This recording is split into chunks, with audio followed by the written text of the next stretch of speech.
Hey everybody, we have Victor here from the Nerdy Tribunal. Today we are going to be doing a character breakdown of the Grandmaster from Thor Ragnarok coming early November. We do know that the Grandmaster will be played by Jeff Goldblum, and so far we don't know too much about what kind of character he's going to be. From the looks of it, maybe somewhat neutral, maybe leaning more towards the bad guy's side, but we won't really know until we watch the movie. So, just to kind of give a bit of an insight on his comic book iteration of the character, the Grandmaster's real name is Gast. He is an elder of the universe.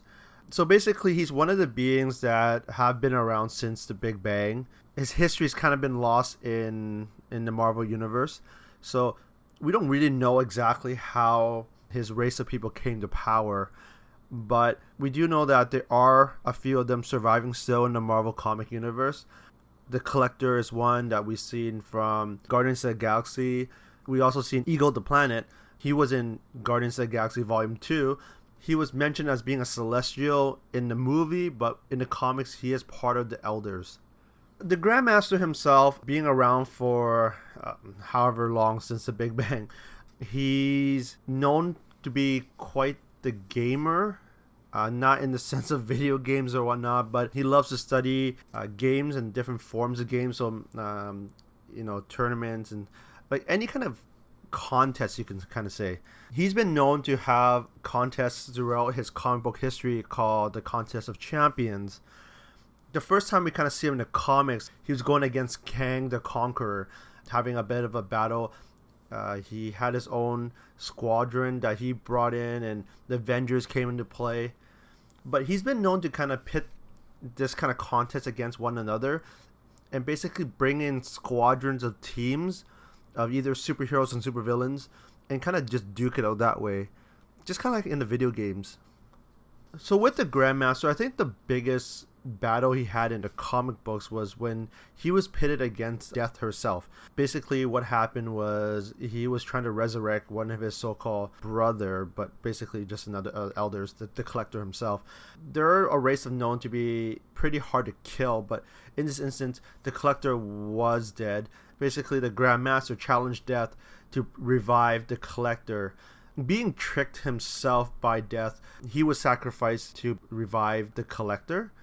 The Collector then challenged Death to revive the Grandmaster, but the Grandmaster, being so knowledgeable and being a little bit of a trickster himself, was able to turn the tides around. And in the end, both of them revived, and he actually got Death to grant all the Elders immortality. So from that point on, they were basically long-living, unkillable, and was free roam to do whatever they like.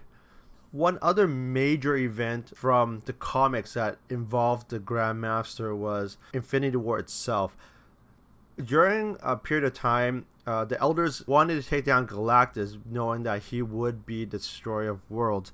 So they were to gather the Infinity Gems themselves and use that to kind of take him down. But at that point, Thanos came into play and was actually able to defeat the Grandmaster and take the Infinity Gem from him. We then kind of know from there, he gains all of them. Thanos became the wielder of the Infinity Gauntlet with all the gems. And from there on, we know that he was defeated through various means and superheroes and supervillains coming together. Great read, by the way, if you're interested in one of the better storylines in the Marvel Universe. So with the Grandmaster being one of the elders of the universe, they all have the power referred to as the power primordial. Basically, the power comes from the energies of the Big Bang, and they're basically able to use this power to do a wide range of things. Like they can increase their strength, their durability, their speed. They actually have the powers of like the Beyonder, where they're able to control things down to a molecular level, teleportation. It's like they have a wide range of powers. And we even see in the comics that the Grandmaster himself can, at a whim, kill someone or a whole wide range of people, and actually have, within a time constraint, resurrect them all as well. So in Thor Ragnarok, we don't know exactly how the Grandmaster is going to be exactly portrayed. He is seen to be in charge of the arena in Sakaar from the trailers. We do know in the comics during the Planet Hulk arc, it was the Red Leader that wasn't in charge, but I guess in this case they replaced him with the Grandmaster. And seeing how he's always been going with the Contest of Champions, it kind of makes sense to kind of bring him in. There hasn't been any display of his powers from the trailer so far, so we don't know how much that's going to come into play. But once again, he's going to be on the level of the Collector from Guardians of the Galaxy, and we do know that he is going to be powerful, being this controller of the arena and whatnot. Casting Jeff Goldblum as a Grandmaster, I can see it be very whimsical, very funny, at the same time be very overwhelming and powerful. And I think that's a good kind of portrayal of him, to see that, you know, he can be comedic at the same time, be very serious, and at the same time be very I guess you can be liked and hated at the same time. So I think, yeah, great job. Just like with Cate Blanchett, bringing someone of Jeff Goldblum's caliber kind of, I guess, solidifies the character and gives it a lot more than what you can see in the comics. So that's kind of a quick breakdown of the Grandmaster.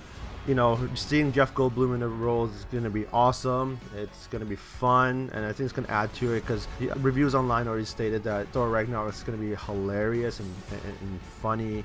So we do know that, you know, Jeff Goldblum with his comedic timing is definitely going to add a lot to it, and a lot of people say that he is one of the shining spots of the movie. So yeah, I guess we'll find out once the movie comes out early November, and yeah, let us know what you think, and thank you for listening.